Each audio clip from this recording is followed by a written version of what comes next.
Saudação internauta, mais um vídeo aqui. Este vídeo é um resumo de uma palestra que Stanley Porter realizou, né? E aí a gente vai trazer aqui um pouquinho desse resumo, que é exatamente um vídeo sobre escolas linguísticas, né? Escolas dentro da perspectiva da linguística, né? Um pouquinho da história da linguística aí. Exatamente aqui para o canal serve como ajuda no sentido de que você perceber, por exemplo, você está usando alguma obra, eu estou usando aqui Daniel Wallace. O Daniel Wallace pertence a qual corrente, qual escola da linguística? Pelo menos para entender isso que ajuda bastante. Estou usando aqui Robertson, né?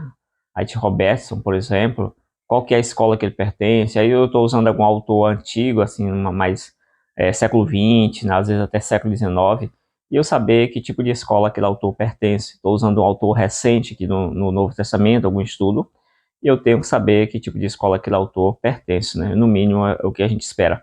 Bom, vamos lá. Como eu disse, essa é uma palestra sobre Stanley Porter, né? Stanley Porter é um dos maiores linguistas hoje que você tem sobre o Novo Testamento, quase nunca falado aqui no Brasil, né? Poucas pessoas falam sobre Stanley Porter aqui no Brasil. E aí, basicamente, vai trazer aqui para o canal o resumo dessa palestra que ele deu. Uma palestra mais ou menos de 1 hora, né? Então a gente vai trazer apenas um resumo do que ele fez. Ele inicia essa palestra ali falando desse livro, né? Falando um pouquinho da linguística. Ele vai trazer esse livro aí que seria do Jeffrey, né? E aí ele vai comentar um pouquinho sobre a evolução do estudo da linguística e vai usar esse livro aqui inicialmente para trazer essa abordagem introdutória sobre o assunto, né? E aí, posteriormente, vai abandonar esse livro, né? Que é um livro antigo aí, do século XX, e aí vai caminhar em outras direções, tá? Então, nós temos aqui as formas verbais. Sobre as formas verbais, ele vai dizer, né? Às vezes eu coloquei as palavras dele, às vezes coloquei apenas a ideia aqui. Então, basicamente isso aqui. Houve uma época em que as pessoas tendiam a acreditar que todas as formas de tempo no grego eram principalmente temporais, né? Aquela parte. Isso chamado, um dos termos que você ouve falar, seria o termo zeitar, né? Que é um termo que eu nunca vi aqui em alguma gramática brasileira, por exemplo, falar sobre isso, mas até no canal eu tenho um vídeo que fala sobre isso aqui, né, esse termo zeitar. Então houve uma época realmente que as pessoas, né, na perspectiva aqui, entendiam que as formas verbais elas estavam ligadas mais à questão do tempo, né? Então ele vai avançando dentro dessa história, dessa evolução da própria linguística. E aí nós temos, por exemplo, ele vai dizer assim, tempo mais tarde, algumas pessoas disseram que não era nada disso, né? Mas como a ação acontecia, exatamente em vez das formas verbais estar relacionadas ao tempo, essas formas verbais estavam relacionadas com como aquela ação acontecia.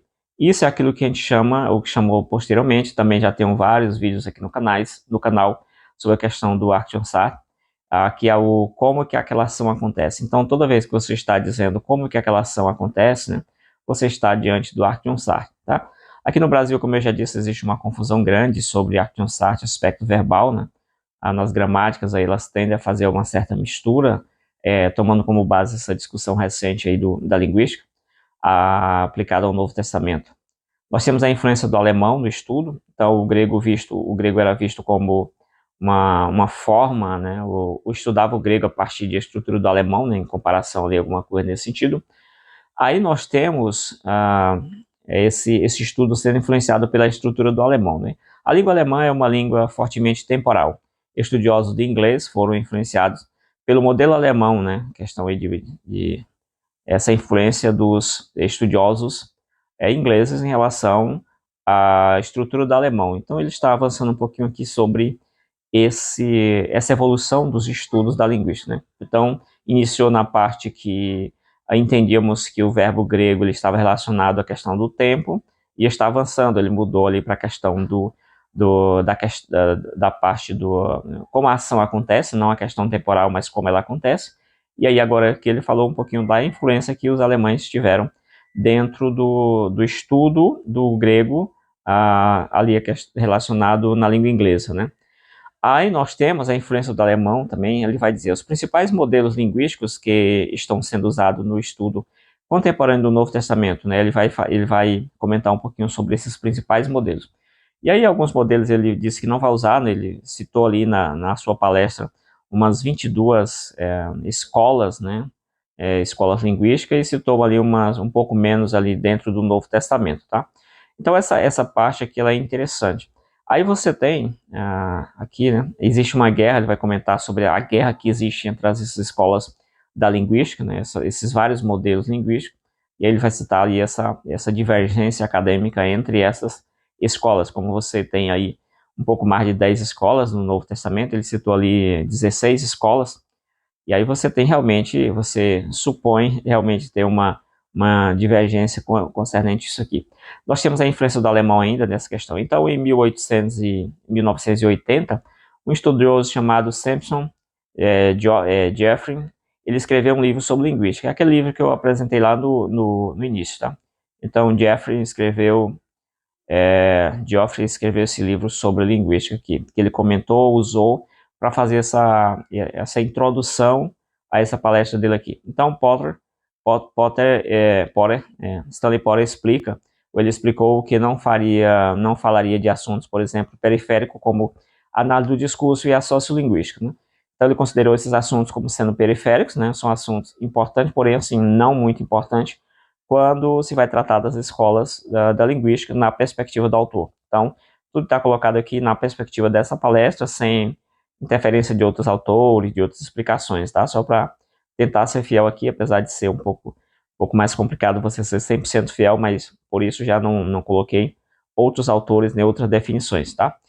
Então, a questão que nós temos gramática tradicional, que ele vai, depois dessa parte introdutória aí da palestra, ele vai entrar um pouquinho nessas divisões aqui, são duas divisões principais, ele vai falar das gramáticas, a gramática tradicional, tá? E aí, obviamente, depois a moderna. Primeiro período dessa gramática tradicional é o período racionalista, né? Quem estuda aí filosofia, ciência, sabe que a partir do século XVI e XVII teve essa questão do racionalismo, e aí tem um racionalismo versus empirismo, né? Essa questão aí, razão versus experiência, em algum sentido.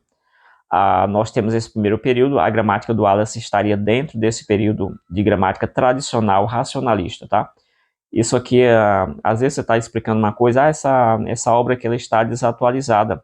Aí alguém, às vezes até mesmo professor de grego, de hebraico, enfim, vai dizer, mas não pode estar desatualizada, é uma obra muito boa. Mas às vezes é mudança de perspectiva, então mudança de escola. Quando você sabe um pouquinho sobre isso, né, e aqui eu não vou dar carteirada sobre relacionada à linguística, né, não vou dar carteirada, apenas seguir aqui uma breve apresentação com o objetivo de trazer esclarecimento para essa questão, até mesmo para a nossa parte aqui do grego, né? Eu já discuti muito essa questão de obras desatualizadas, de períodos que obras representam, né? Escolas que obras estão ali localizadas, e às vezes nem todo mundo consegue pegar isso aí assim rápido, né? Então, o Wallace estaria em qual escola? A escola tradicional. Então, se falar de gramática tradicional, vai colocar o Wallace. Qual seria o período dessa gramática tradicional? O período da gramática racionalista, tá? Então, tem essa parte aí. O segundo período seria o historicismo comparativo, que seria do século XIX, e Saussure vai ser influenciado por isso, né, por essa questão, né, e aí ele vai comentar aqui de outras obras que estão dentro desse período comparativo. Houve um período na questão da linguística, né, desses estudos aí, que você pegava e comparava a estrutura de uma língua com outra, né? Por exemplo, há relatos, há exemplos, por exemplo, pegava o nominativo em uma língua e iria comparar aquele nominativo com outras línguas, né? E aí esse é o período aí. Então, ele vai comentar aqui mais alguns autores, né? De Bruyne, também o Moulton. Esse Moulton aqui é exatamente já comentei sobre ele aqui no canal, né? Ele morreu numa travessia aí do mar Mediterrâneo, acho que sim. E aí ele escreveu aquela obra de 4 volumes, né? E aí ele escreveu os 2 primeiros volumes e os 2 últimos foi escrito por um amigo dele aí. Por isso você tem pensamentos às vezes diferentes do segundo volume, né? Dos 2 primeiros volumes para o terceiro e o quarto volume, porque eles em alguns assuntos eles tinham pensamento diferente. Outro autor que está nessa gramática chamada tradicional, né? O White Robertson, né? Robertson, ele está dentro dessa classificação aqui, né? Então, quando a gente fala a gramática do Robertson, ela está desatualizada, né, nesse aspecto, quando a gente fala de linguística, né? Então, é muito fácil de compreender o que se está falando quando você tem, no mínimo, um entendimento da questão das escolas ali, tá? A mesma coisa acontece, por exemplo, se você pegar a questão da educação, quando você pega a educação, você vai perceber claramente que existe a educação chamada tradicional. Você tem autores ali famosos, como Comênios, porém esses autores, esse modelo chamado tradicional na educação, esse é um modelo não é mais bem visto. Ele é um modelo que é criticado pelas novas pedagogias. A mesma coisa acontece também com o estudo do grego, tá? Essas abordagens mais tradicionais, que ainda existem, né? Stanley Porter vai comentar exatamente isso, que todas essas abordagens, elas estão presentes no embate aí do estudo do grego, porém, entretanto, todavia, assim como na educação, esse modelo tradicional ele é criticado pelos novos modelos, né? Porque está dentro de uma metodologia diferente, né? Uma metodologia mais antiga, ou dentro da ideia do racionalismo, ou mesmo da questão do historicismo comparativo, tá? E aí nós temos essa questão aqui, tá? Avancemos um pouco mais, exemplo, estudo nominativo, já falei sobre isso, né? Aí nós temos aqui, ó, a abordagem de linguística moderna, a abordagem moderna. Então nós temos a primeira tradicional e aquele bloco maior tradicional inicial e o outro bloco aqui que a gente vai estar falando rapidamente, exatamente sobre as escolas, abordagens modernas. Nós temos as escolas formalistas, né? E aí estão preocupadas com a forma da linguagem. Elas tratam da linguagem como se fosse um conjunto de formas, né? Aí nós temos um grande nome dentro desse período aqui, o Noah, né? Noah Chomsky, né? O Chomsky, que ele é um filósofo, um linguista, né? Muitos consideram ele como um grande linguista. Nasceu em 1928, ali, e acho que nasceu na Filadélfia, né? É um americano, né? Estadunidense. E aí ele hoje é um grande filósofo aí. É conhecido exatamente muito mais pelas suas posições políticas, né? Então é uma pessoa bastante famosa. Então ele o formalismo. Então ele vai comentar um pouquinho sobre esse tema aqui. Aí ele vai dizer um adágio ali, né, um provérbio que existia. Alguém disse que o único linguista que você esperaria encontrar na televisão seria o Chomsky, né? Exatamente isso porque ele vai explicar que ele era um intelectual, um público muito conhecido pelas suas posições políticas e também assim como pela sua visão linguística, né? Ele seria considerado por alguns, segundo ele, um libertário liberal, né? Declarado aí, né? E aí tem sobre o Noah Chomsky, tem vários vídeos sobre isso. Isso é algo comum para quem estuda filosofia, essas áreas assim, já conhece. Acho que já vi até aqui no Brasil, no programa Roda Viva, se não estou enganado, foi isso. Aí nós temos aqui mais outras questões, né? Vai dizer aqui, ele desenvolveu uma escola linguística parecida com a escola formalista, né? Ele está aí entre um pouquinho racionalismo e empirismo, né? Aí, em alguns pontos. Ele vai trazer aquela noção lá de gramática generativa e gramática universal, em que as pessoas nascem com algum traço de algum padrão, né? E reconhecer alguns padrões universais dentro da questão da linguagem. E aí, deixa eu ver o que mais poderia citar aqui, tá? Ele tem a linguística cognitiva, né? Aí ele citou, na verdade, já citou outra questão sobre a linguística cognitiva, que são abordagens linguísticas modernas, e não é um modelo linguístico, mas uma abordagem, segundo ele classificou aqui, né? E ele vai citando outras correntes, outras abordagens aqui. Estudo sobre metáforas conceituais. Nessa parte de metáforas conceituais, ele vai citar muitos autores, muitos estudos que estão acontecendo nessa parte de metáforas conceituais, né, de comparação aqui de metáforas sobre o corpo, metáforas sobre a igreja, enfim, várias metáforas, e ele vai citar sobre outra teoria aqui, né, outra abordagem seria a teoria da relevância, e ele vai citar Margaret, aqui que fez um estudo de 2016, aqui acho que é uma aluna dele, pelo que ele citou, né, e o Nelson Morales também. Ele vai citar vários autores, uma pilha de autores aqui. Ele vai citar escolas funcionais, né? Preocupações com ideias, pessoas e as pessoas envolvidas, tá, e tal. Nós temos aqui o Michael Holliday, acho que é Michel Holliday que falei, alguma coisa assim. Holliday. Aí nós temos aqui, ele vai citar Margaret Barry, né? Ele vai citar, por exemplo, ele vai citar Jeff Heath, ele vai citar Cynthia Land, Brian Dye, acho que é isso o nome desse estudioso aí, dessa pessoa. Ele vai citando vários estudos que estão acontecendo no campo da linguística em relação ao Novo Testamento. Linguística sistêmica funcional, que ele vai citar aqui, funcionalismo cognitivo, vai citar aqui Steve Leaveson, né? Vai citar Steve Leaveson e vai citar Steve Hang. Esse Steve Hang, ele se eu não estou enganado, um dos grandes críticos de Stanley Porter, um dos grandes críticos que você tem sobre a teoria do aspecto verbal de Stanley Porter também aqui, né? Então, obrigado por ter chegado até aqui, espero que você tenha gostado aí dessa rápida abordagem. Eu trouxe aqui não para dar carteirada de linguística, mas apenas para trazer realmente um certo esclarecimento, né? Ainda que bem pouquinho, essa não é minha praia, a linguística em si, e obviamente a gente deve tratar as coisas sérias, né? Você não deve dar carteirada em áreas que às vezes não é a sua formação, não, você não tem habilitação técnica para aquilo, mesmo você estudando línguas originais, grego, hebraico, mas uma coisa é uma coisa, outra coisa é outra coisa, tá? Então essa é a parte da linguística mesmo, um assunto bem técnico, bem difícil, e aí realmente alguém da área ele sai muito melhor nessas questões. Então essas questões eu deixo realmente para alguém que é da área.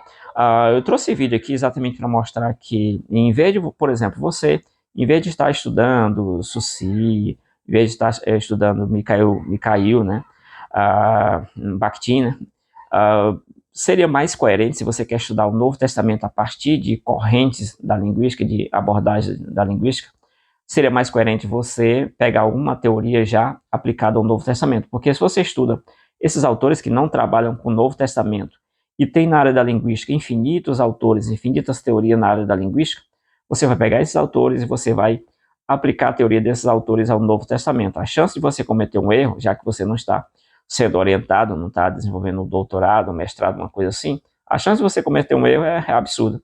Então, nesse caso, é mais conveniente você se alinhar a uma teoria, né? Estudar o Novo Testamento baseado em uma dessas teorias, né? Até faça um curso de grego da linguística cognitiva, que é bastante interessante, tem a questão do análise do discurso, tem muitas questões que são absurdamente interessantes. Então, basicamente isso, trouxe esse vídeo mesmo como forma de esclarecimento. Se você gostou, comenta aí, quiser colocar algum ponto, fazer alguma observação, alguma coisa que eu não citei. O objetivo do vídeo realmente não era explicar várias escolas e dar uma aula sobre isso, mas apenas trazer essas escolas rapidamente aqui, como o Stanley Porter trouxe em sua palestra, né? Obviamente ele explicando mais profundamente esses termos, mas aqui acredito que o vídeo já é suficiente para trazer algum tipo de luz aí para quem não tem nenhum tipo de conhecimento sobre esse tema. É isso aí, valeu, fui.